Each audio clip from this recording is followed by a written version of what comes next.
Hola, Tel, buenas noches.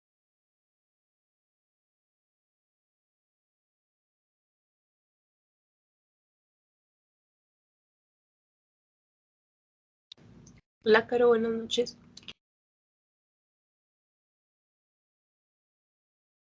¿Me cuentas cómo vas?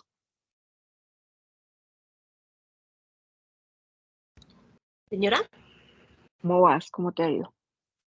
todo muy bien, gracias a Dios. ¿Mm? ¿Y tú Ah, cómo bueno. estás? Bien, bien. Estaba revisando el documento que siempre está larguito, pero está chévere, ¿no? Sí, sí, sí, sí. Al principio Imagínate pensé que que era siempre todo en está. inglés. Sí, hay varias cositas ahí para leer. Ujú. Bueno, pero ahí tenemos tiempito. Lo que pasa es que nos toca no dejarnos coger la tarde. Sí, no dejarnos coger el día porque siempre, Ujú, siempre es harto y tenemos que leer más aparte de eso. ujú. Buscar más bibliografía. Sí, buscar más. Pero bueno, yo sé que tenemos un buen grupo y ahí vamos. Sí, señorita. Así es. Ah, bueno. Bueno, Esperemos a ver si esperemos que llega este nos paso. sea. Ujú. Bueno, Listo, chao. dale. Chao.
Hola Carolina, hola Aitel, ¿cómo están? Hola, profe, bien, ¿y tú? Hola, Bien, bien. profe. O sea, les toca de 6 a 10 conmigo. Uy, Sí, Sí, señor. señor. ¿Cómo le parece? qué vaina. No, bueno, pero Menos mal entonces, son interesantes las clases, o si no, imagínese. ay, bueno, mi chica, muchas gracias. Pero bueno, hoy, digamos que para el tema de consultoría tributaria, eh, vamos a hablar de varias cositas. Digamos que esta sesión la he llamado Retos de la tributación en América Latina y el Caribe. que es un poco como complemento a lo que, a la actividad que vamos a desarrollar, a la actividad evaluativa, que es el conversatorio, ¿ok? No sé si tienen de pronto alguna duda frente al conversatorio, esa actividad, cómo la han visto, ya han podido reunirse, cómo les ha ido con eso. Profe, yo sí tengo una duda. Dime. Digamos que, bueno, estamos con Natalia en el grupo, ¿sí? Y ya tenemos el tema, el conocimiento de lo que debemos hacer, de la lectura y la preparación. Pero en el conversatorio, o sea, nosotros debemos como, mejor dicho, ¿eso es una preparación anterior o igual vamos a llegar allí con todo lo que leímos para que sea muy, entre comillas, no improvisado, sino como sea muy natural y que no sea preparado con anterioridad? ¿O esa no es la idea? La idea es prepararlo antes nosotros, aparte de las lecturas y aparte de todo, ¿cómo vamos a manejar ese conversatorio? Ok, entonces y te agradezco la pregunta porque sí es muy, muy importante. Digamos que lo primero es, hay que preparar la temática. Es decir, tenemos que estar preparados para poder participar. ¿Por qué? Porque si alguien del otro grupo o yo hago preguntas y de pronto ustedes no saben o se nota que de pronto están ahí leyendo el documento, cosas de esas, pues digamos que eso les va a afectar la nota. Entonces, el capitán es el que se encarga, digamos que el capitán tiene una tarea muy importante y es eh, hablarse con todo el equipo y repartir los temas. Usted va a leer esto, usted va a prepararse en esto, usted en aquello, pero lo ideal es que todos conozcan de toda la temática, porque alguien puede fallar ese día, ¿sí? Esa persona se las arreglará conmigo, el que no vino se las arregla conmigo. Pero si yo les hago una pregunta y de pronto esa era la temática que solo esa persona tenía asignada y nadie más está en capacidad de dar respuesta, pues digamos que ahí vamos a empezar a tener problemas porque pues digamos que el propósito es que todos sepan de todo. En ese orden de ideas, el capitán organiza a su equipo y le distribuye los temas, pero el capitán tiene otra función importante y es la de realizar una exposición de unos 10 o 15 minutos en donde nos da un contexto del tema que le fue asignado. ¿Con qué propósito? Pues de que de ahí salgan las preguntas que vamos a hacer y nos pongamos a conversar. ¿Ok? Entonces, ese capitán da ese contexto y ya el capitán no tiene que hacer más nada. El capitán ya no tiene que seguir participando. Si quiere, bienvenido sea. Si el capitán ve que de pronto su equipo está ahí como, ¿cómo se dice?, chilingueando en algún tema, pues, y él puede intervenir, lo hace con total confianza y sin ningún inconveniente. Pero la tarea fundamental del capitán es esa: organizar a su equipo, asignarle los temas y dar el contexto, dar esa pequeña exposición de 10, 15 minutos en donde nos contextualiza de la temática y con base en eso van a surgir preguntas, porque el otro equipo posiblemente no ha leído ese tema y va a comenzar a preguntarles. Entonces, y yo también les voy a empezar a preguntar. Entonces, es muy importante que ojalá, eh, digamos que tengan el tema muy bien preparado, ¿sí? Que no solamente se enfoquen en ese texto que les publiqué, sino que ojalá puedan investigar con otros documentos acerca de esa misma temática para poder tener eh, un contexto mucho más amplio de ese tema y pues poderse defender muy bien. Entonces, hacia allá va el desarrollo de esa actividad. No sé si me hice entender, Carolina. Sí, señor, perfecto. No debemos subir nada, ¿no? ¿Verdad? Eso No, es, no, a la no, es plataforma el debate. no Perfecto, es necesario, no, porque ahí queda la grabación y qué más evidencia. perfecto.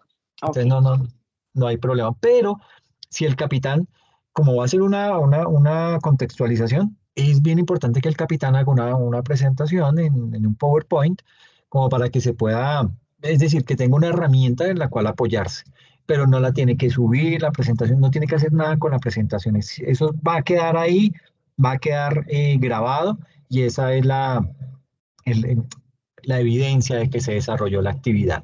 ¿Ok? perfecto, profe, gracias. Ahora, algo bien importante es que si bien es cierto, nuestro primer corte vence dentro de 8 días, es decir, de este domingo en 8, la actividad la vamos a realizar la siguiente semana, porque tal y como les decía en la grabación de la semana pasada, pues casi que llevamos una semana desfasada, ¿sí? Porque preciso la clase es el viernes.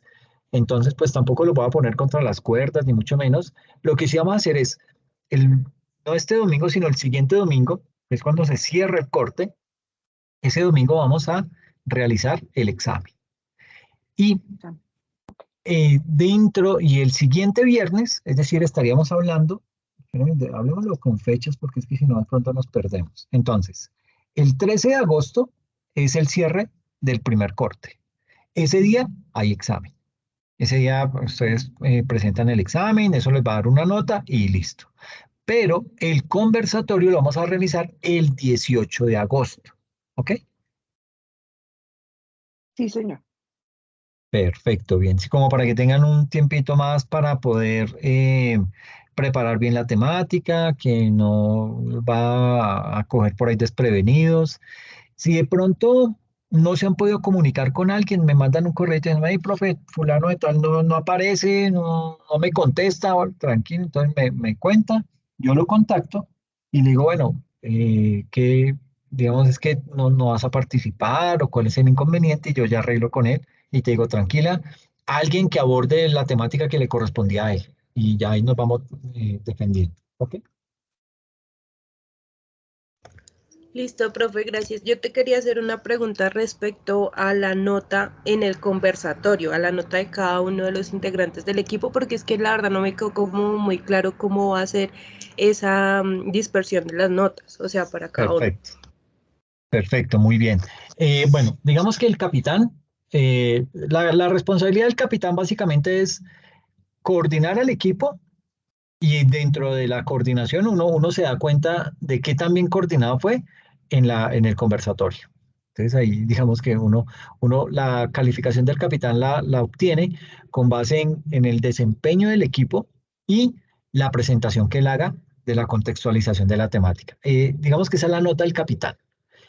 Pero el resto del equipo, ellos es por participaciones que hagan. Entonces, si yo hago una pregunta de alguna gráfica, yo por lo general tomo el documento guía y lo proyecto y comienzo a preguntarles, sobre todo con gráficas, o por qué usted interpreta que aquí las dos rectas se intersecaron. ¿Qué pasó ahí?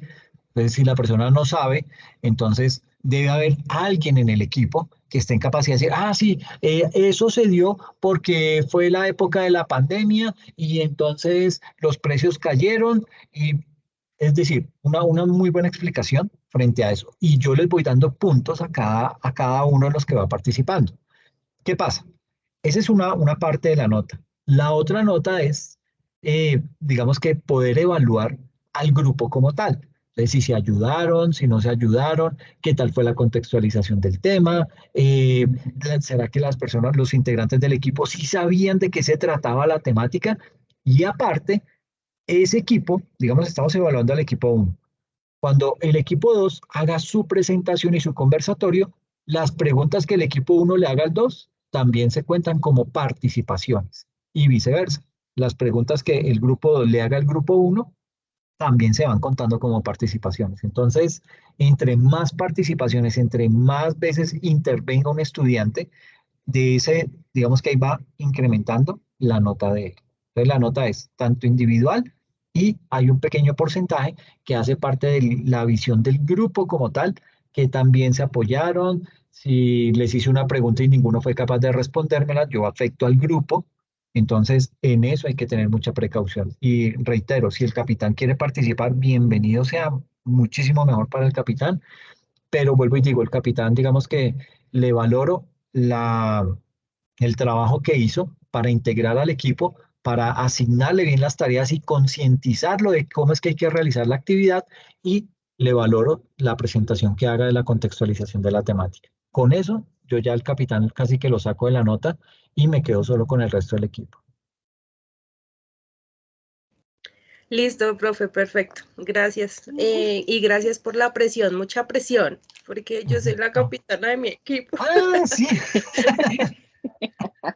Ahí le llegó derecho. Ah, vaya, Sí. vea. Pero no, No, gracias. pero Profe, Ahora pero sí. siento que usted puso tres grupos, pero el tres no está ahí en la relación, o yo no la vi. no, el tres no está, pero lo tengo ahí como un backup porque pues Ok. todavía se están legalizando matrículas, entonces por si de pronto me llegan más, entonces pues ya sé ahí de Ah, ok. dónde lo Listo, puedo vincular a la actividad más fácil. listo.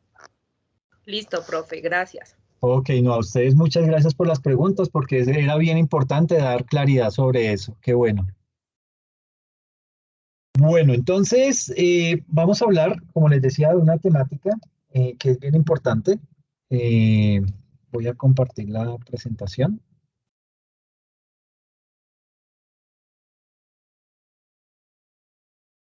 Entonces, básicamente, eh, como les decía, la temática se llama... ay, esto se me descuadró, permítanme.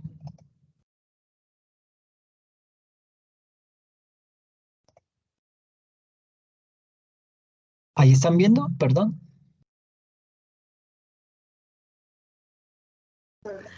No, profe, No, no se está señor. ¿No? viendo. Ok, permítanme.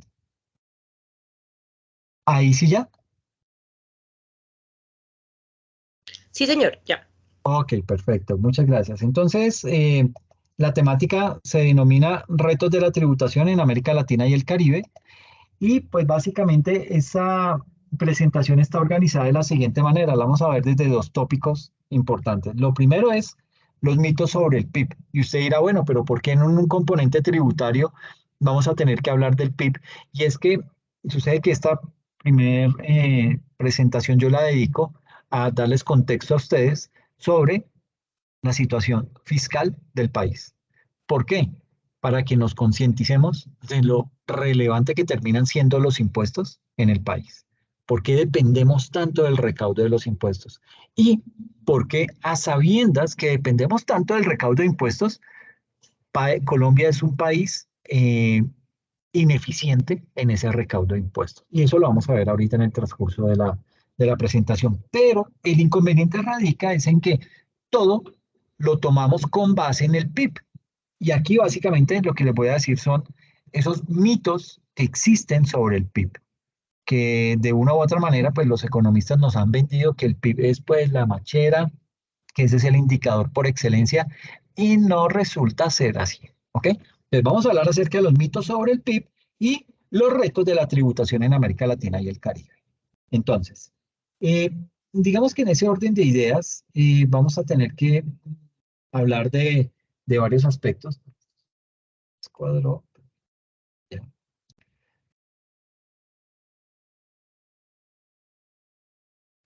Vamos entonces a girar esta presentación en torno a esos dos temas.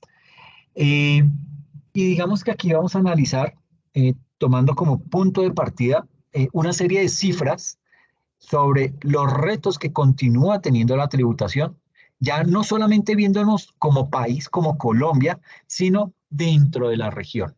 Y eso es importante porque siempre les he dicho que pareciera que las malas prácticas se pegan. Pareciera que esas malas prácticas, como que nos copiamos de las malas prácticas de los países que nos rodean y seguimos siendo un continente pobre, un continente muy atrasado en muchos aspectos, pero es básicamente porque nosotros nos imitamos en muchos aspectos y tenemos muchos problemas comunes.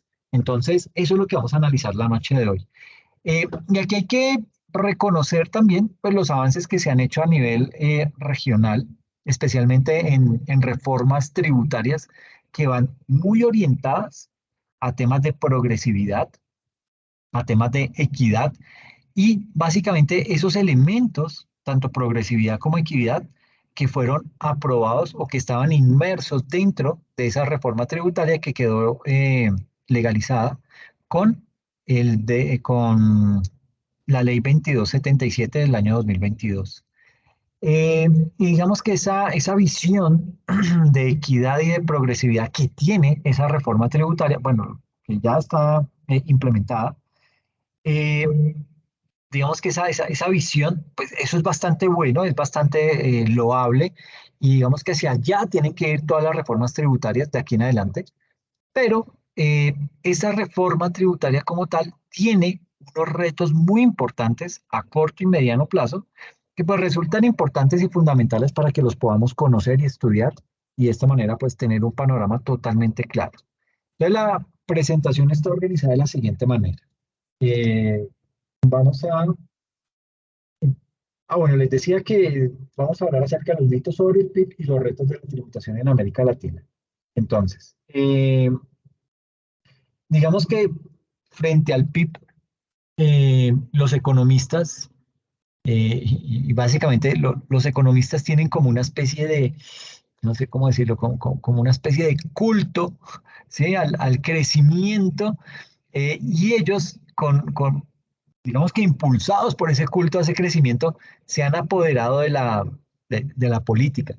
Y según su sistema de medida por antonomasia, y aquí tengo la definición de antonomasia, antonomasia denota que a una persona o cosa le conviene el nombre apelativo con que se le designa por ser, entre todas las de su clase, la más importante o la característica más conocida. Eso es lo que le pasa al PIB, ¿ok?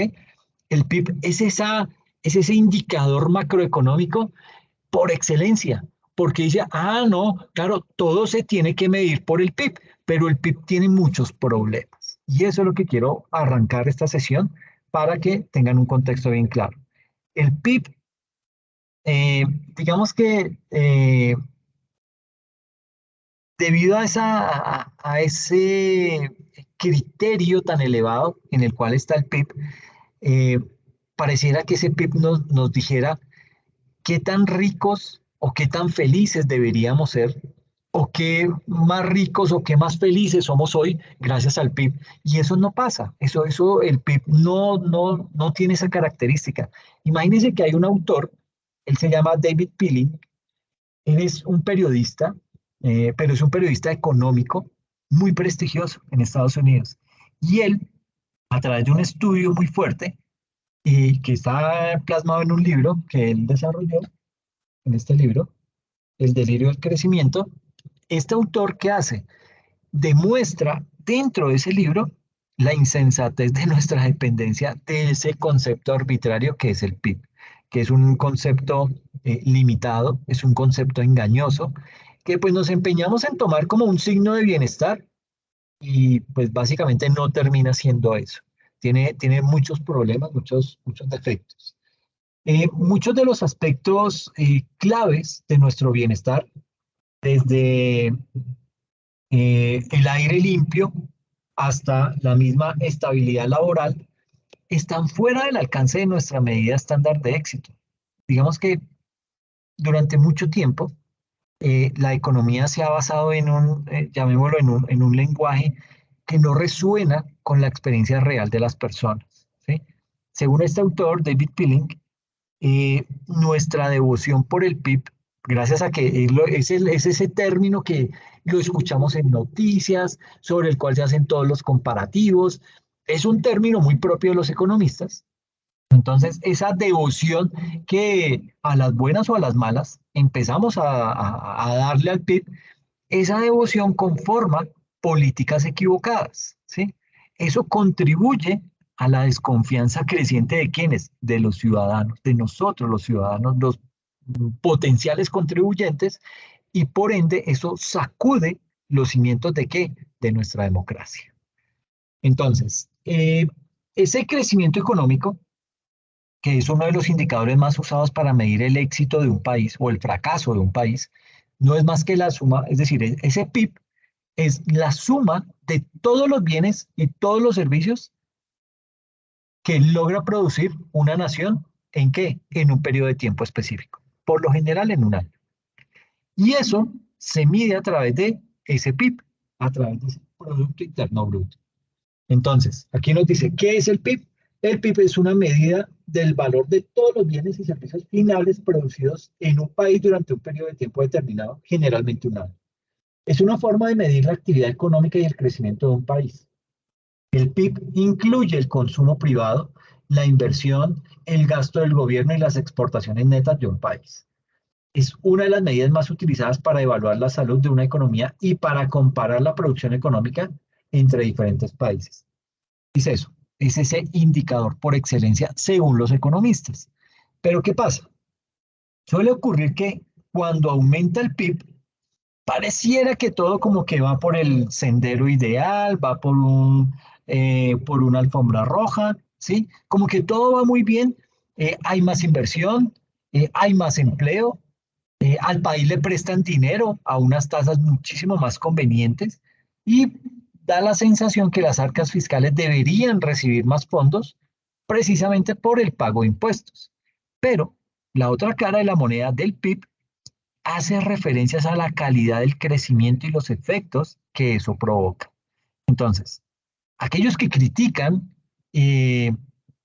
dicen que el crecimiento desmedido que se ha vivido en las últimas décadas, ese tipo de crecimiento que ha hecho, ha destruido al planeta.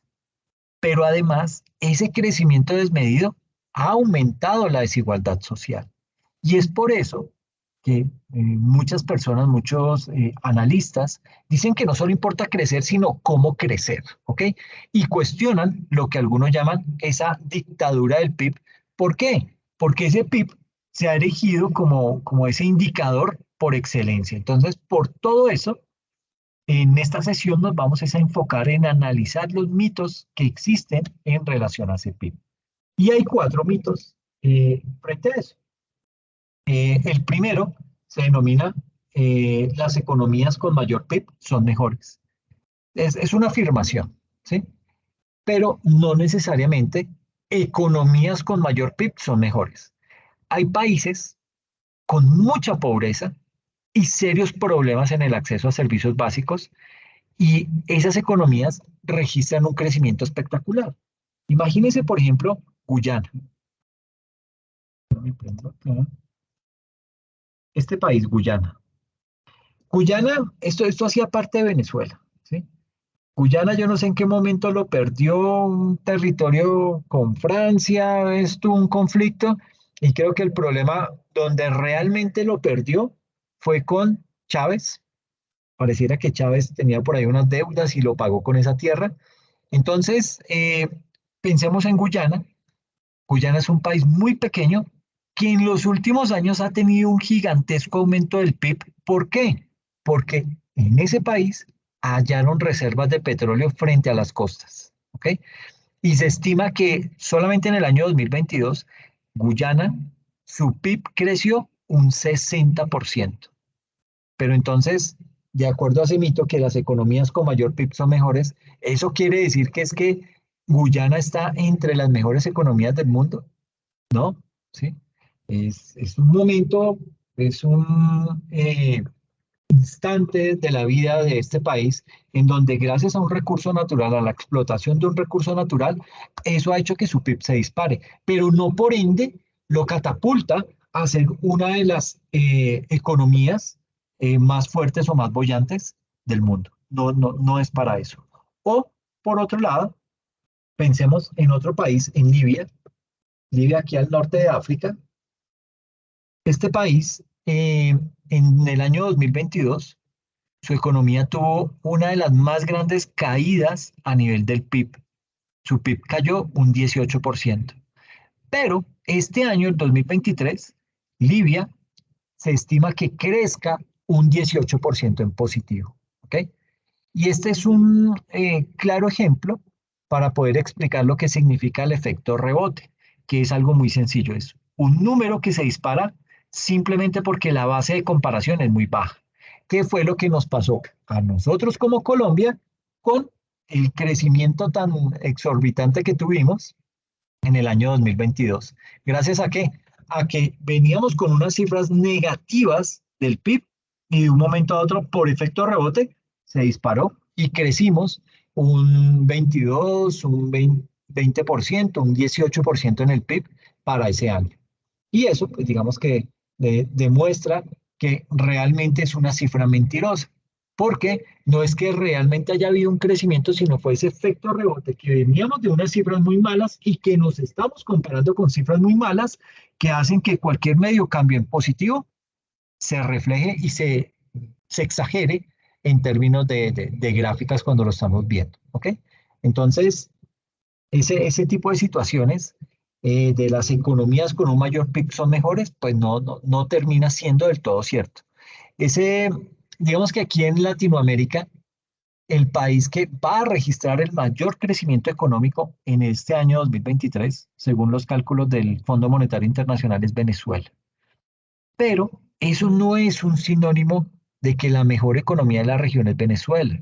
Todos sabemos los problemas que tiene Venezuela y pues digamos que cómo nos está afectando al resto de las economías de la región. Entonces, la contraparte es que, digamos que en medio de una crisis energética, países muy desarrollados como Alemania, como Italia, como Suecia, como el mismo Reino Unido, esos países pueden vivir una recesión durante este año 2023, ¿sí? ¿Por qué? Por la crisis energética, por el problema, la guerra de Ucrania, el desabastecimiento de gas, etcétera, etcétera. Entonces, básicamente, en este primer mito, lo que quiero indicar es que la cifra de PIB de un año no necesariamente es el reflejo de la salud económica de un país, ¿ok? Es la foto de un periodo de tiempo puntual y para de contar. Pero esa foto no me puede indicar si mi economía es buena o es mala. Es una foto en un momento de tiempo y ya con eso, pues digamos que entraríamos a hacer otro tipo de mediciones, pero no necesariamente me indica que las economías con mayor PIB son mejores, o que las economías que tuvieron una recesión y que su PIB bajó, entonces ahora son las peores economías del mundo. No significa eso. Mito número 2. Ay, me quedó mal esa foto ahí. Bueno, el mito número 2 indica que el PIB solo mide actividades legales. Eso, digamos que el PIB no está en capacidad de distinguir entre actividades legales o actividades ilícitas. ¿Por qué? Porque todo lo revuelve, todo lo mete en un mismo saco, en una misma bolsa, ¿ok? Por ejemplo, mirando la economía de Corea del Norte, ¿sí? Con todas sus ojivas nucleares, funcionan también como la producción de esas ojivas nucleares funcionan también como si fuera, como si de pronto nosotros como Colombia fuéramos un país en donde producimos, qué sé yo, pastel de manzana y vendemos mucho pastel de manzana y ahora exportamos pastel de manzana, pues sí, funciona igual. Las ojivas nucleares de Kim Jong-un le están funcionando para mostrar poderío y ese poderío le está subiendo el PIB, ¿ok? Pero tiene el mismo efecto de un país que está en capacidad de exportar productos como petróleo, productos agrícolas, etcétera, etcétera. Entonces, tiene ese tipo de situaciones. Eh, digamos que la inyección de dinero en la economía, un dinero que proviene de pronto del tráfico de drogas, ¿sí? O que proviene del tráfico de armas o tráfico de personas, también influye directa o indirectamente en el crecimiento económico, ¿sí?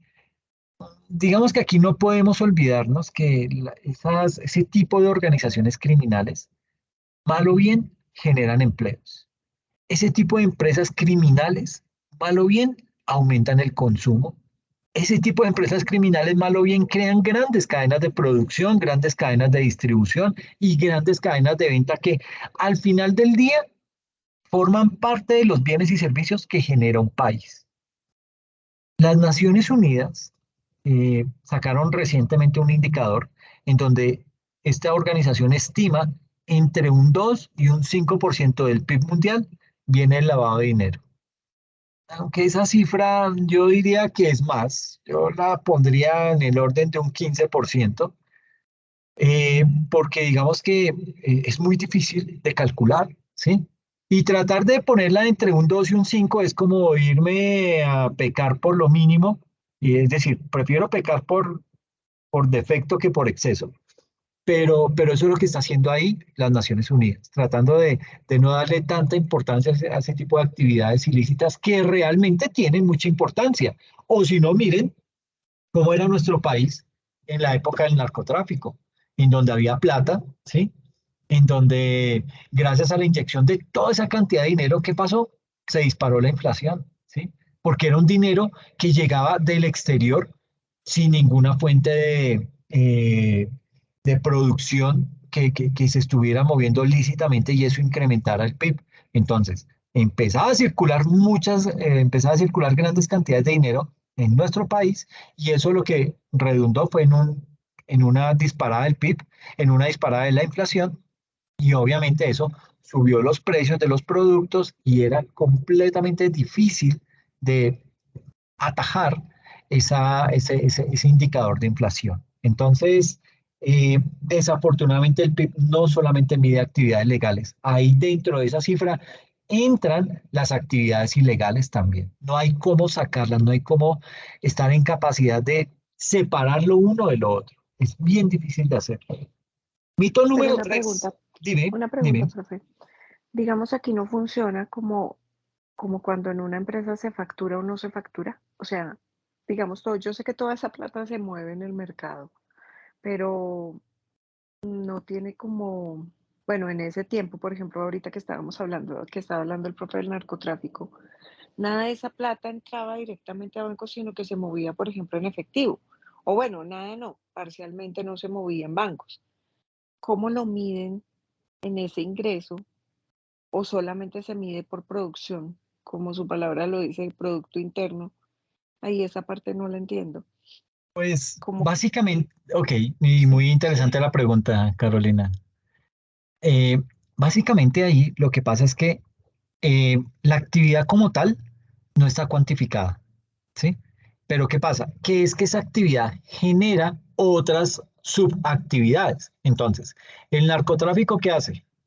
Genera más compra de licor, genera más compra, digamos que esa disparada en la producción de licor genera empleos. Esa disparada en la producción de licor hace que más personas consuman licor y por ende paguen más impuesto por el consumo al licor, porque eso tiene un impuesto bien alto, y así sucesivamente. Entonces, se generan luego, qué sé yo, se crean actividades que no son del todo chéveres, por ejemplo, bares o sitios para encuentros sexuales, pero eso de una u otra manera comienza a generar una serie de dinero que si bien es cierto de pronto no queda facturado, en la economía se ve el reflejo de esa situación. Entonces, hay empleo, puede que no haya empleo formal, pero la gente tiene plata para poder comprar. Cuando hay plata para poder comprar, ¿eso qué hace? Como no proviene de una actividad formal, de una actividad controlada, esa inyección de dinero lo que hace es que dispara la inflación. Y al dispararse la inflación nos afecta sobre todo a las personas de muy bajos recursos, porque ellos, digamos que esa inflación se convierte como en una especie de impuesto, un impuesto que no mide la capacidad de pago, y ahí pues digamos que ya empiezan a tenerse muchos problemas. Entonces, bajo esa perspectiva, si bien es cierto, ese dinero no queda, como tú dices, haciendo el símil, no se factura, pero es un dinero que, bien o mal, entra a la economía del país. Y con ese dinero se puede hacer vías.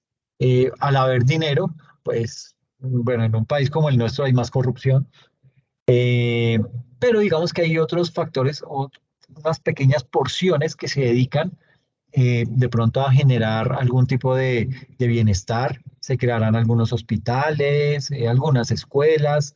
Entonces, esa actividad ilícita que si bien es cierto, no está controlada, no está facturando, no tenemos indicador real de cuánto es lo que está moviendo, esa inyección de dinero al estar dentro de una economía genera problemas, pero también permite que otras personas se puedan ver beneficiadas de ese tipo de desarrollo de actividades. Entonces, comienzan, y es que ustedes se dan cuenta, yo les colocaba un ejemplo, o siempre utilizaba el caso de Singapur por, por lo escandaloso que era.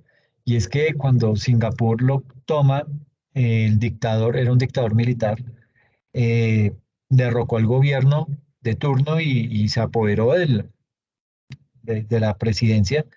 ¿Qué hizo? Él dijo, no, esto es una recocha y así no vamos a salir adelante. Entonces, Singapur era un paso obligado para todos los narcotraficantes. Toda la mercancía eh, todo el tema de drogas pasaba obligatoriamente por Singapur. Entonces él dijo, mire, el principal problema que tenemos es el narcotráfico. Entonces, primera medida, todo narco que cojamos o toda persona que capturemos con posesión de droga, pena de muerte. Eso mató gente. Y lo mismo, todo aquel que genere robos, y es que además se empieza a generar toda esa economía subterránea ilícita, que es, por ejemplo, el sicariato, la prostitución, eh, bandas criminales organizadas, gracias a esas actividades ilegales. Entonces, todo eso afecta la economía del país. Y en este caso, en Singapur, pues este señor empieza a imponer ese tipo de normas fuertes y claro, entonces llegaba alguna, lo que se dice comúnmente la mula, llegaba a Singapur, la cogían y cadena perpetua. Y si llevaba más de tantos kilos, pena de muerte. Entonces, claro, eso de una vez evitó y hacía que, primero, el precio de las drogas se subiera, porque meter ese medicamento, porque meter esas drogas a Singapur era un riesgo muy alto. Entonces, claro, las mulas decían, ah, no, me voy a Singapur y si me matan, ¿qué? Entonces, no, yo le cobro tanto y le paga a mi familia y de tal forma que si a mí me pasa algo, pues mi familia queda asegurada. Entonces se volvió carísimo y ya no era negocio para los narcotraficantes. Entonces se acabó ese negocio y con él se acabó el sicariato, las bandas criminales, la prostitución, los ladrones, todo ese tipo de cosas se fue acabando. Luego dijo, bueno, listo, qué chévere, acabé con el narcotráfico, limpié el país, pero ahora ¿de qué vamos a vivir? Entonces fue cuando dijo, bueno, nosotros aquí tenemos algo de petróleo, refinemos ese petróleo, vendemos gasolina a todos los buques que pasan aquí al frente. Y así fue, y vendieron la gasolina más barata.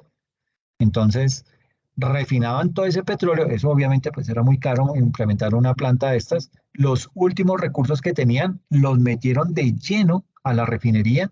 Esa refinería empieza a producir gasolina de muy buena calidad y todos los barcos, era una gasolina de muy buena calidad y más barata. Claro, todos los buques llegaban ahí y tanqueaban.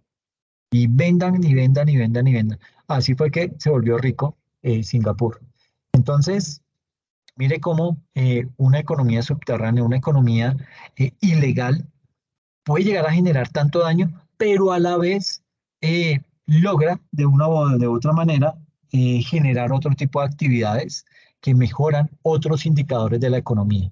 El desempleo se disminuye, hay más dinero circulante, las personas pueden suplir sus necesidades, ¿sí? Básicas por lo menos. Entonces, pues digamos que eso es de esas actividades que si bien es cierto, son malas y dañinas para una economía, también como que a veces dice uno, "No, pero ¿para qué lo voy a combatir si es que eso bien o mal me está ayudando a mover el dinero, bien o mal me está ayudando ahí a salir de líos, ¿sí? Entonces, vivamos con eso de una manera disimulada y lo mantenemos ahí bajo perfil. Y eso básicamente es lo que pasa con este tipo de actividades y con tráfico de armas, pues mucho peor, porque esto sí es complejo y es todo un negocio que se mueve en torno a eh, los grupos armados, grupos que generan violencia, que generan más muerte y pues por ende se convierte ya en un problema mucho más difícil de combatir. No sé, Carolina, si te di respuesta. Sí, señor, perfecto. Muchas gracias. Sí, no, no, desafortunadamente uno quisiera poder medir cuánto es lo que realmente ingresa, pero es difícil tratar de cuantificar eso de las actividades ilegales, ¿sí? Imagínate cómo está México. México está peor por todo ese tema de circulante que tienen y de una u otra manera, una de las razones por las cuales el peso mexicano está teniendo tanto poder hoy en día es debido a eso, a esa afluencia de tanto dinero proveniente del narcotráfico que está invadiendo a todo el país. Entonces, son situaciones que no se pueden discriminar, no se pueden cuantificar exactamente y pues aquello que no pueda contar, pues lo meto de todas formas ahí, eso me hace crecer, me hace incrementar el PIB y eso a mí como presidente me conviene. Entonces yo me quedo callado dejo que eso siga ahí por debajo de cuerda, pero yo estoy mostrando resultados y saco pecho porque es que el PIB está creciendo. Así sea a punta de actividades ilícitas. Pero es un mecanismo. Y hay un tercer mito de los cuatro. El tercer mito se llama: un mayor PIB significa más bienestar para toda la población. Esto es relativo, ¿sí?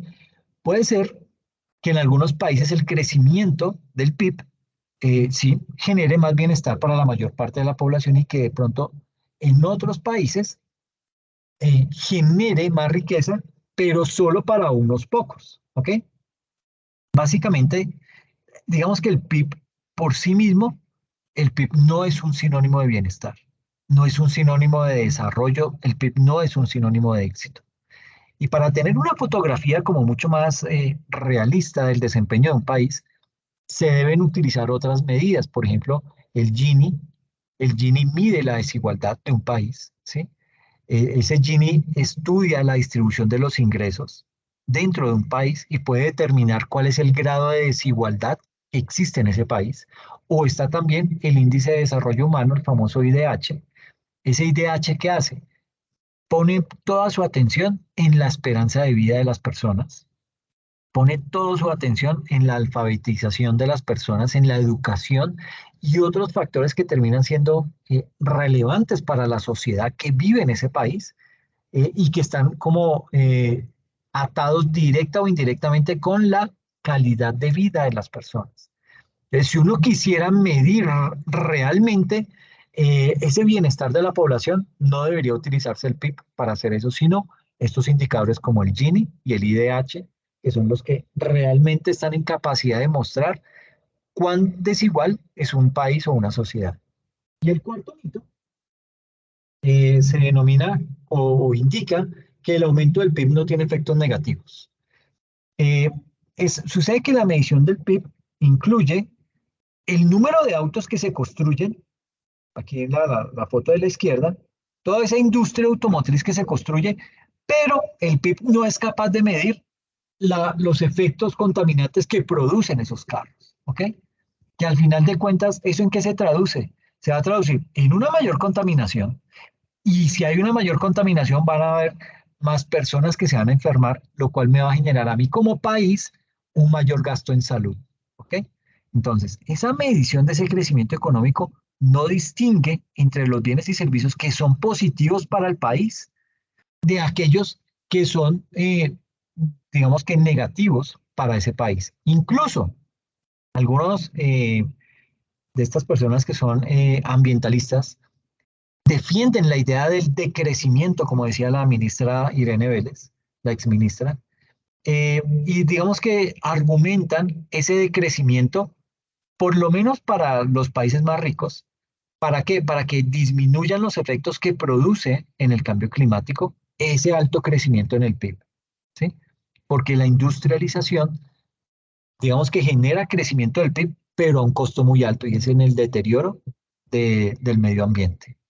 Y otra crítica que también se le hace al crecimiento económico es que si bien ese crecimiento económico genera más riqueza, esa riqueza solamente se está concentrando entre el 1%, máximo entre el 10% más rico del país. Y esa brecha de desigualdad, digamos que ha venido aumentando en las últimas décadas. Desde ese punto de vista, hay que tener presente que los mercados financieros contribuyen ¿a qué? A aumentar esa desigualdad. ¿Por qué? Porque es que esas inversiones en las bolsas no generan un crecimiento productivo que contribuya al desarrollo del país, sino que lo que hace, aumenta el capital de quienes ya tienen más fortuna, de quienes ya tienen más dinero que el resto de personas. Por el contrario, aquellos que defienden las ventajas del crecimiento económico, ¿qué hacen ellos? ¿Cuál es su argumento? Ellos aseguran que ese crecimiento económico le ha dado al mundo un tratamiento contra el cáncer, le ha dado al mundo un acceso a la electricidad, le ha dado al mundo acceso al agua potable, cada vez más para más personas. Y en definitiva, todo eso se traduce en ¿qué? En una mayor esperanza de vida. Entonces, básicamente, este grupo de personas argumentan que más allá de la contaminación y de la desigualdad, al final de cuentas, el crecimiento ha creado bienestar. Pero mire que no siempre deriva en eso. Esto es más o menos como lo que pasa con los impuestos a los cigarrillos o el impuesto al consumo de bebidas alcohólicas, que básicamente los gobernadores, ¿qué hacen? Impulsan el consumo de esas actividades, fume o consuma licor de la licorera de Nariño o de la licorera del Valle y están permanentemente impulsando el consumo de esas bebidas. ¿Para qué? Para que el consumo de esas bebidas le derive o redunde en unas arcas mucho más bollantes, porque eso paga un impuesto muy alto. Entonces, eso le va a permitir recaudar impuestos a esa gobernación, pero no se da cuenta que en ese afán de promocionar esas bebidas, de promocionar el que la gente consuma más y más licor cada vez, pues eso deriva en problemas de salud, deriva en riñas, en incremento de los homicidios, en descomposición social, etcétera, etcétera. Entonces, básicamente no se está haciendo nada, que es un poco el símil que vemos aquí en las dos fotos, cuando se aumenta la producción, pero el aumento de esa producción que hace nos pasa factura a nivel de cambio climático cada vez mucho más fuerte. Entonces, básicamente son los mitos más importantes que hay con base en el PIB. Y aquí ya metiéndonos básicamente con todo el tema ya de ese análisis tributario de América Latina y el Caribe, aquí en esta gráfica vemos una visión amplia de lo que es la tributación a nivel de los países, globalmente hablando, ¿sí? No solamente de América Latina, aquí estamos viendo todos los países.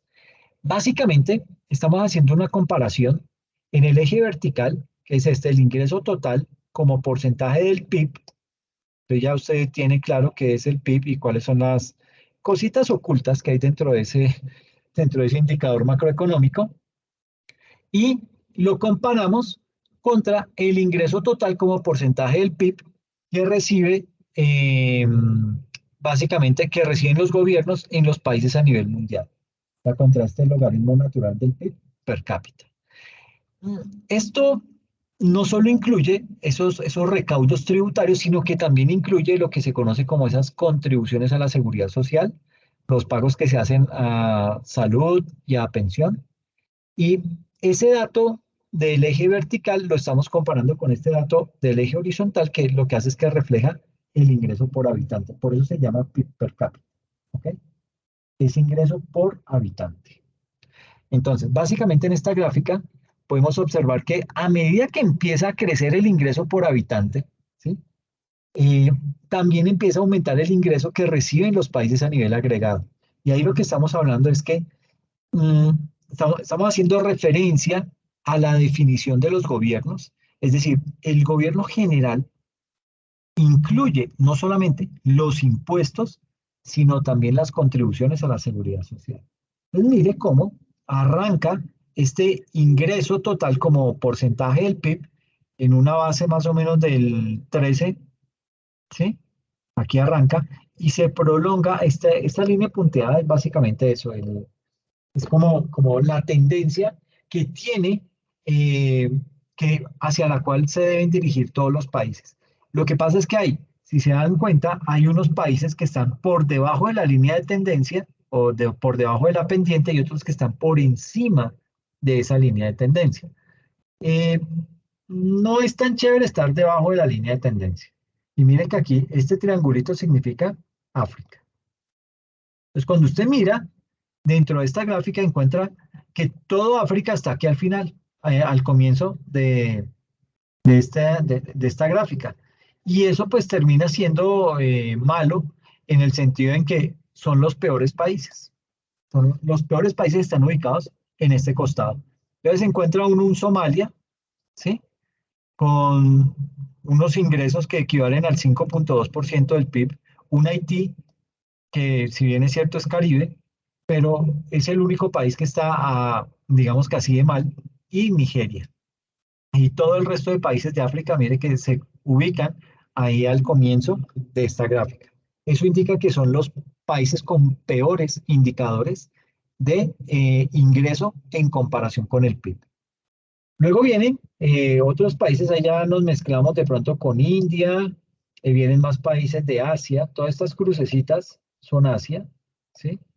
Aquí hay todavía unos países más de África que ya están mejor ubicados, eh, pero de todas formas sigue siendo el grueso de la población africana la más castigada en ese sector.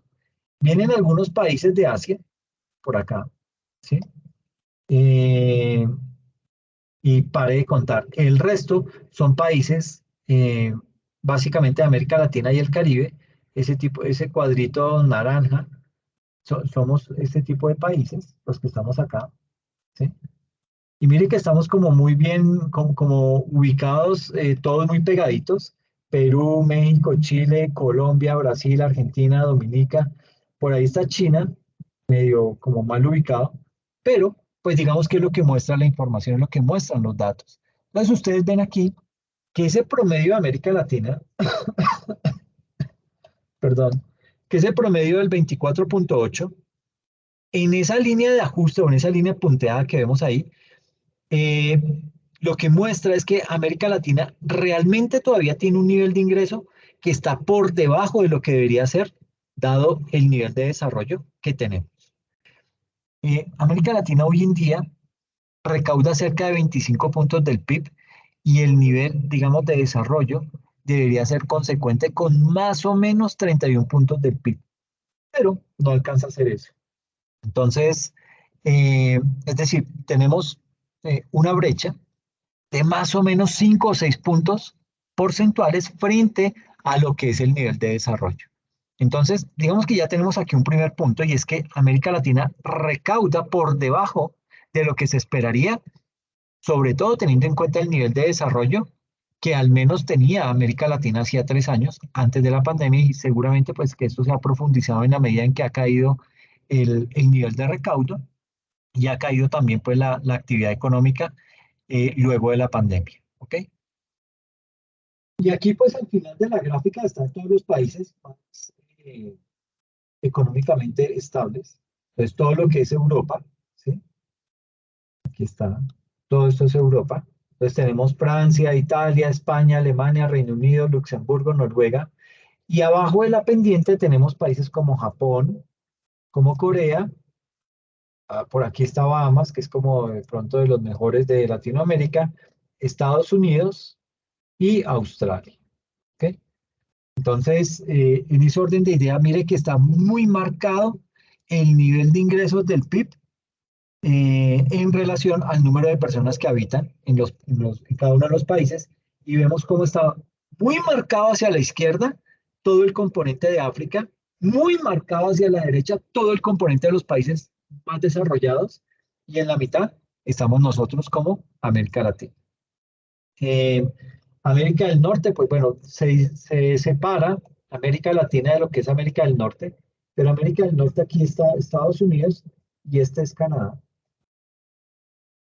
Entonces, digamos que, pues desde esa óptica, podemos decir que todos los países desarrollados están en la parte más alta de esa pendiente y los países africanos están al inicio de esa pendiente, es decir, son los que más mal están a nivel de ingreso. Y otro punto importante que hay que discutir acá es todo lo que tiene que ver con los ingresos. Y en este punto, digamos que ya no estamos pensando en el agregado, sino en una desagregación de esa estructura tributaria en nuestra región, en América Latina. Y un punto importante que se ratifica y que es consecuente con los niveles de desarrollo de América Latina es que básicamente los impuestos indirectos pesan cerca de la mitad del total de los ingresos que reciben los gobiernos, que de una o de otra manera, digamos que es consecuente con un ingreso de un país medio alto en una región que es de ingreso medio alto en promedio, en donde hay un componente muy importante, no solamente impuestos indirectos, sino también de contribuciones a la seguridad social e impuesto a empresas y personas. Entonces, cuando usted mira esta gráfica, que se llama Estructura Tributaria Promedio de América Latina y el Caribe para el año 2019, prepandemia, nos indica que el impuesto de renta a personas representa el 9.2% del PIB, ¿sí? Perdón, el 9.2% del recaudo tributario. El 15.8% es impuesto de renta a personas jurídicas. Aquí entre estos dos ya van un 25%. el 17.3% son contribuciones a la seguridad social y mire que el 27.6% son el impuesto al IVA, ¿sí? Que es este, y el otro 22% es impuestos sobre consumo y comercio exterior, que son también impuestos indirectos. Entonces mire que aquí nomás esto absorbe casi el 50%, el 49.6% del recaudo proviene de impuestos indirectos. Pues eso es lo que pasa en América Latina y el Caribe, y el ingreso mediano alto sin América Latina y el Caribe indica que por renta de personas naturales se recauda 16.3%, casi que duplica lo que recauda América Latina por personas naturales. Para empresas se recauda el 19.2%, acá el 15.8%. Frente a contribuciones a seguridad social, en estos países de ingreso medio alto, sin América Latina, se recauda un 8.7, mientras que en América Latina eso equivale al 17.3. A nivel de impuestos indirectos, esto recauda 29 más 22, bueno, termina siendo también un poco más de la mitad, como el 51%, y el 4.5% hace referencia a otros impuestos.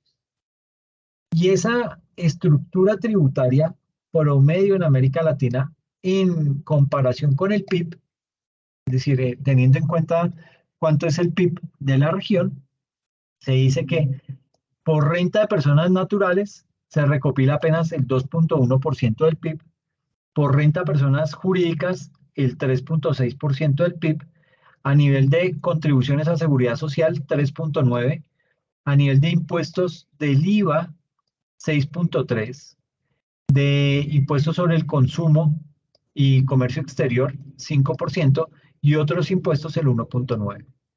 Entonces, esto nos da el 22.7% esto en América Latina, ¿no? Y países de ingreso mediano alto sin América Latina recaudan 3.3% de renta de personas naturales, lo que indica que Colombia está mal en tema de recaudo de personas naturales. ¿Qué está haciendo hoy en día la DIAN? Pues precisamente está aumentando su planta de personal. Básicamente van a llegar 4.000 nuevos cargos a ser suplidos por nuevo personal. ¿Por qué?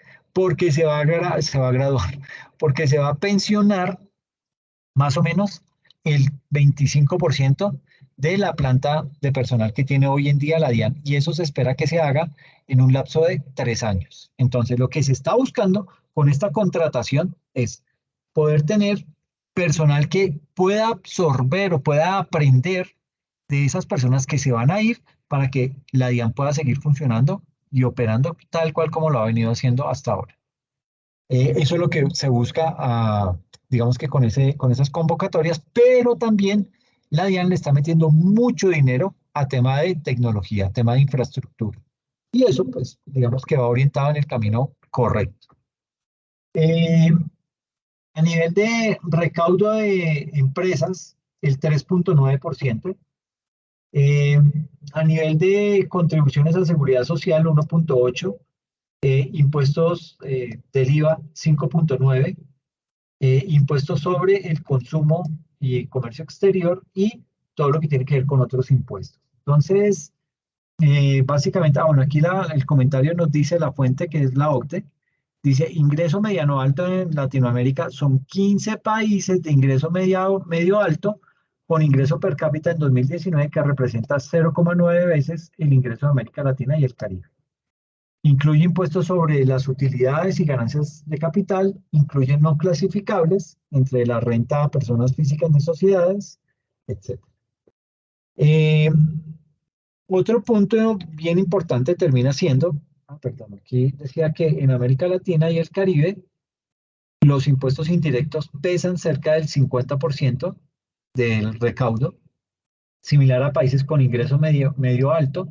Le siguen en su orden contribuciones en seguridad social e impuestos a empresas y personas. Y otro tema aquí bien importante de analizar es las fuentes de esos ingresos, de dónde provienen esos ingresos tributarios.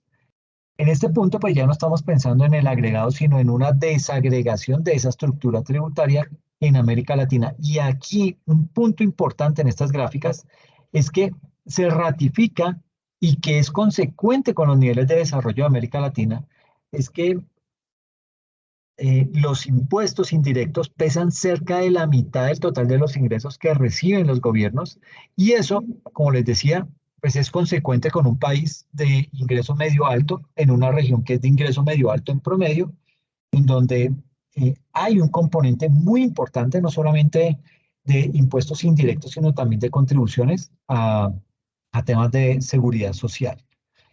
Eh, digamos que en la medida en que los países empiezan a desarrollar, cada vez dependen menos de los impuestos indirectos y empiezan a depender más de la tributación directa, especialmente de la tributación de personas naturales. Algo, digamos que en menor medida del impuesto de renta a las empresas, pero especialmente a las personas. Entonces, digamos, América Latina de nuevo ratificó, 50% de la tributación proviene de impuestos indirectos. ¿Y qué ha venido pasando a lo largo del tiempo? Una cosa muy interesante es que la estructura tributaria, pues naturalmente ha cambiado. Ustedes ven aquí que de alguna manera la historia de los últimos 30 o 40 años, porque estamos midiendo aquí desde 1990 hasta el 2020, eh, esos 30 años de la estructura tributaria en América Latina y digamos que aquí lo que se ve claramente es que la mayor prevalencia de los impuestos indirectos se ha venido dando, especialmente ¿por qué? Por el mayor peso que tiene el impuesto al valor agregado al IVA, que antes representaba, digamos que una fracción no superior al 20% y que actualmente está en niveles cercanos al 27% a nivel del promedio de América Latina y el Caribe. Entonces usted aquí ve cómo este tipo de impuesto, este de acá, esto es el impuesto sobre la renta, las utilidades y las ganancias de capital. Este impuesto es las contribuciones a la seguridad social. Este otro impuesto hace referencia al IVA. El otro impuesto hace referencia al consumo y comercio exterior. Y por último, otros impuestos. ¿Ok? Entonces, básicamente, aquí lo que podemos ver es, bueno, esta es la estructura tributaria en América Latina, medido en porcentaje del total de ingresos tributarios. Entonces, básicamente aquí lo que podemos ver es cómo este tipo de impuestos indirectos arrancó con el 15.5, comienza a subir al 23.1, sigue subiendo al 26.1, sigue subiendo al 27.6 y del 27.6 pasa al 27.5. Entonces mire que la brecha a nivel de impuestos de valor agregado va aumentando, se va abriendo, que es un poco parecido al comportamiento que está teniendo el impuesto sobre la renta, que arrancó con un 19.5, 10 años después 22%, 10 años después 26%, antes de pandemia 26.6%, después de la pandemia 26.9%. Entonces, son gráficas que nos ayudan a entender un poco mejor cómo es ese componente tributario y qué tan bien o qué tan mal estamos en ese tipo de medidas. El recaudo tributario por tipo de impuesto, aquí tenemos entonces, esto es impuesto a la renta sobre utilidades, sobre utilidades y las ganancias de capital. Arrancamos en el 90 con un recaudo del 3.2% del PIB, fue aumentando al 4.1, al 5.5, al 6 y luego bajó al 5.9. Luego viene lo que son las contribuciones a seguridad social que también van aumentando, 2.3, 2.8, 3.3, 3.9 y 4. Luego vienen los impuestos, viene el IVA, que arranca con un 2.2, sube al 4, sube al 5.2, sube al 5.9 y logra bajar al 5.7.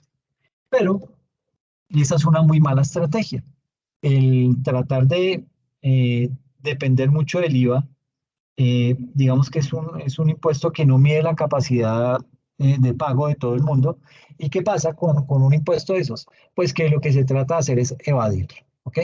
Entonces, por eso usted encuentra tanto comercio reactivándose, porque, pues básicamente, es el mejor mecanismo para vender productos sin que se le aplique el IVA, ¿ok? Eh, Eso por este lado. Mm,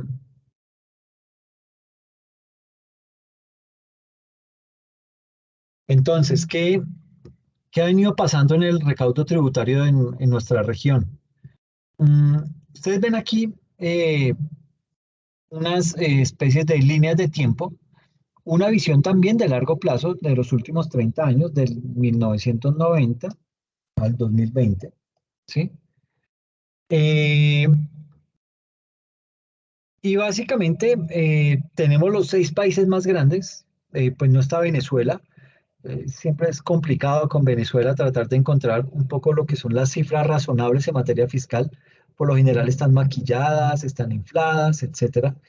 Entonces ustedes ven aquí el resto de las economías más grandes de América Latina y lo que se ve es que en el contexto regional, tanto Brasil como Argentina presentan el recaudo tributario más alto. Pero mira, Chile es la línea azul, Perú la roja, Colombia la amarilla, México la verde, Argentina el azul celeste, Brasil el verde y el promedio de América Latina y el Caribe la línea punteada. Entonces, todo esto es el promedio de América Latina y el Caribe.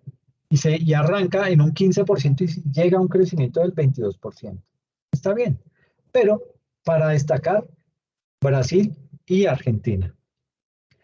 Brasil, la línea verde, que tuvo un recaudo del 31,6% de su PIB y Argentina un 29,4%. Casi que hay un empate entre esos dos recaudos de estas dos potencias de la región. Aquí no quisiera calificar que si esto es bueno o es malo, simplemente pues el dato de cuáles son los recaudos. Es básicamente lo que estoy mostrando acá. Y una pregunta interesante es, ¿América Latina debería moverse hacia la estructura de ingresos y gastos de Argentina y Brasil? Pues no necesariamente. Si bien es cierto, son los que más recaudan, ¿sí? Eh, y eso lo vamos a ver más adelante.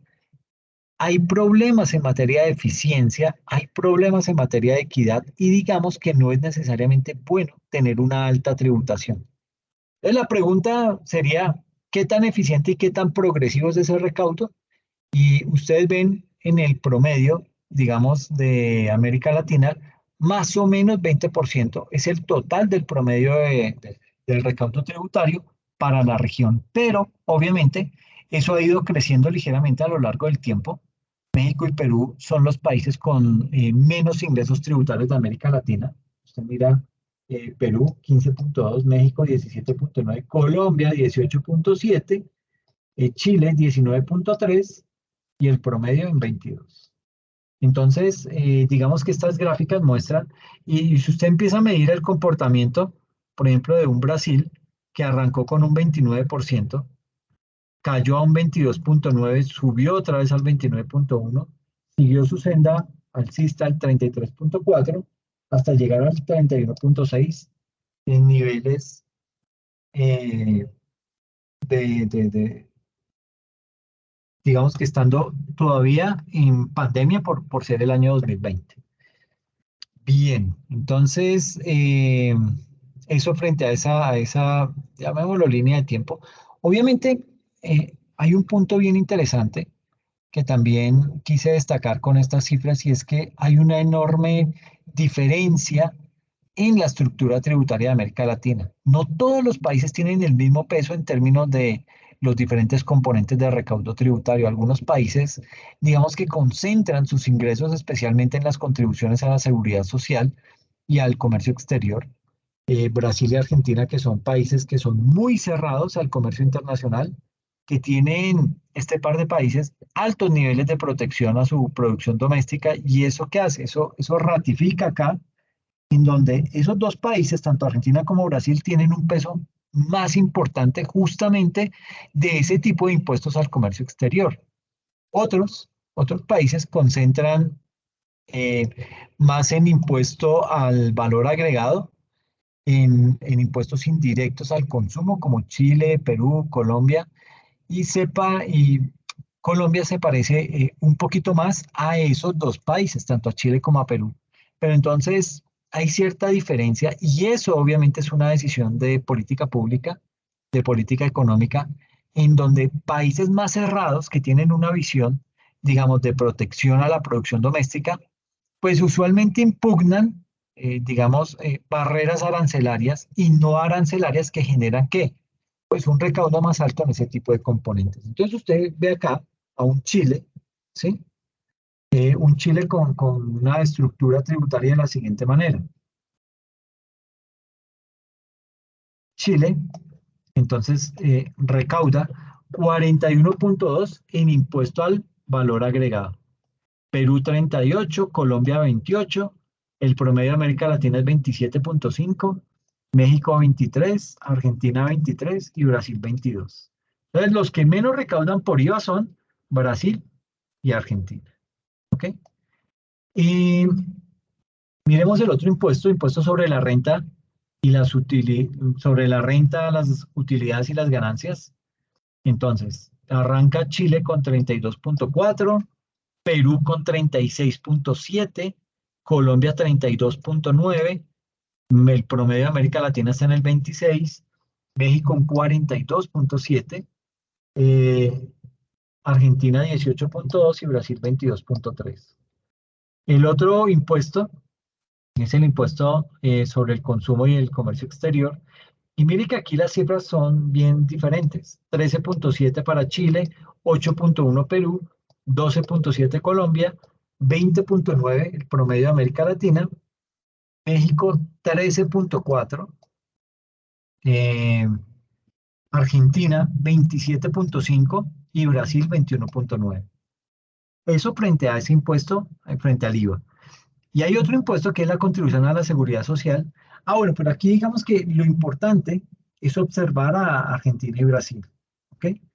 En donde ese impuesto al consumo, mire que en Argentina es el que más recauda, 27.5, le sigue el impuesto sobre el IVA, eh, y en Brasil ese peso, digamos que está más bien repartidito, 26% entre contribuciones a la seguridad social, 21.9 frente a temas de impuesto al consumo y al comercio exterior, 22.3 para impuestos sobre la renta y 22.2 para todo lo que tiene que ver con el IVA. Entonces, son datos un poquito que nos ponen a reflexionar, porque uno dice, bueno, ¿por qué México recauda tanto a través del impuesto de renta? Recauda un 42.7 y el que le sigue en la región recauda 36.7, ¿sí? Entonces, ¿en qué consiste el éxito o qué está haciendo también México, qué está haciendo también Perú, que le falta a Colombia y a Chile para poder despegar? Eso por ese lado. Aquí, digamos que tenemos lo que es digamos que aquí vamos a meternos en temas de eh, impuestos directos, ¿sí? Y quisiera arrancar con esta gráfica que pues básicamente lo que está haciendo, lo que nos muestra es la tributación en empresas para el promedio de América Latina y destacamos a los países más grandes, ¿ok? Entonces, recaudo de impuesto a empresas, esto fue prepandemia, año 2019, en relación al PIB. Entonces, Chile recaudó a nivel de impuestos a empresas 4.9, Colombia 4.7, el ingreso en América Latina fue del recaudo del 3.9, Perú 3.8, el promedio de América Latina fue de 3.7, el de México 3.3, Brasil 2.8 y Argentina 2.7. ¿Sí? Entonces, digamos que acá el recaudo de impuestos a empresas en el año 2019, a que fue antes de la pandemia, eh, se recaudó en promedio en América Latina, era el 3.7%, que es esta barra roja que tenemos acá. Pero fíjese que hay una diferencia o una heterogeneidad entre Chile y Colombia, como los países en donde había un mayor recaudo por encima de 4 puntos del PIB. Brasil y Argentina, los países que tienen un mayor recaudo en el IVA, está grabando tanto a las empresas, ¿sí? Tiene unos recaudos cercanos al 2,8 y 2,7% del PIB. Y también tenemos diferencias o heterogeneidades en términos de las tarifas. Y ustedes ven a Colombia y Argentina actualmente como las tarifas más altas estatutarias de impuestos a las empresas, tiene el 35%, tanto Colombia como Argentina, ¿sí? Le sigue Brasil 34%, el promedio de América Latina 31,8%, el de México 30%, Perú 29%, Chile 27% y el ingreso mediano 21,6%. Entonces eso muestra que en Colombia y en Argentina son los países que tienen tasas tributarias muy altas y eso obviamente pues desanima la formalidad de trabajo y genera muchísima más informalidad para los trabajadores en nuestro país. ¿Ok?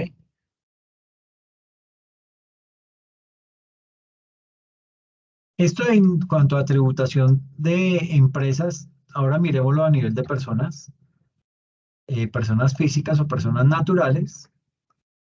Aquí pues hay que decir que México recauda por este concepto 3,4, el ingreso mediano América Latina ingreso medio alto sin América Latina recauda un 3,3% del PIB, Brasil un 3%, el promedio de América Latina es del 2,2%, Argentina 2%, Perú 1,9%, Chile 1,5% y Colombia 1,3%. Estamos muy mal en recaudo a personas naturales. Frente al tema de esa tarifa máxima de renta a personas físicas, digamos que aquí Chile tiene una tarifa del 40%, Colombia es el 39%, ¿sí? México 35%, Argentina 35%, el promedio de América Latina es de 34,7%, de Perú 30%, el de Brasil 27,5%.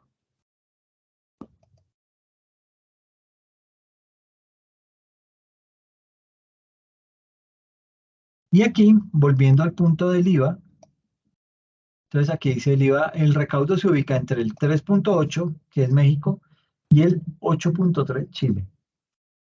Y esa tarifa estatutaria general se ubica entre el 16 y el 21%. ¿Ok? Entonces miremos cómo es la tarifa. Bueno, ¿cuánto es lo que recauda en América Latina por concepto de IVA? El que más recauda es Chile, un 8,3% del PIB, lo recauda por impuesto del IVA. Argentina el 7%, Brasil el 6,9%, Perú el 6,4%, el promedio de América Latina es 6,4%, el promedio sin América Latina es 5,9%, Colombia 5,8% y México 3,8%. Entonces mire que nos falta mucho para ser como Chile, ¿sí? Pero pasamos y con creces a México y eso pues digamos que todavía lo que nos indica es que hay muchas actividades por desarrollar, todavía falta muchísimo. Y a nivel de tarifa, esa tarifa digamos que en Argentina está del 21%, en Colombia 19% de IVA, Chile igual 19%, Brasil 19%, 18,7% el promedio, 18% Perú, 16% México y 13,9% el ingreso mediano de América Latina ingreso mediano alto sin América Latina. Entonces, como se dan cuenta, aquí hay más que las voy a explicar, pero digamos que esto lo voy a hacer en un video aparte, se los complemento para que nos quede el tema completo y lo puedan ustedes estudiar. De igual manera, les voy a publicar 2 videos más que, bueno, sí, 2 videos más que hablan acerca de el presupuesto general de la nación y que hablan acerca de cómo son los ingresos y cómo se gasta Colombia, la plática, anualmente. Entonces, como para que usted tenga la visión más clara y todo el componente de este contenido para ya darlo por visto, ¿listo? Entonces esos otros 2 videos se los publico mañana con tiempo y ahorita les dejo publicado este video, ¿listo? No sé si tienen de pronto alguna Listo. duda, alguna pregunta.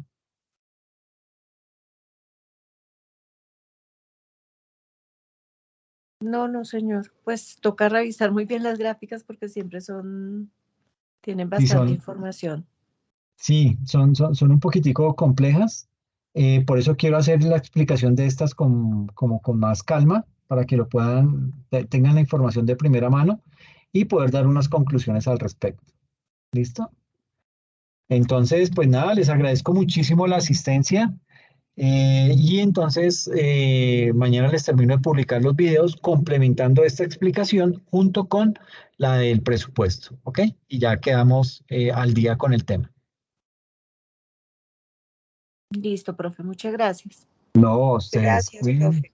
cuídense mucho, descansen, que tengan un buen puente y pues nada, nos vemos en 8 días, ¿ok? Listo, gracias. Vale, profe, Igualmente. Bueno, gracias. cuídense Descanse. mucho, que estén muy bien. Gracias.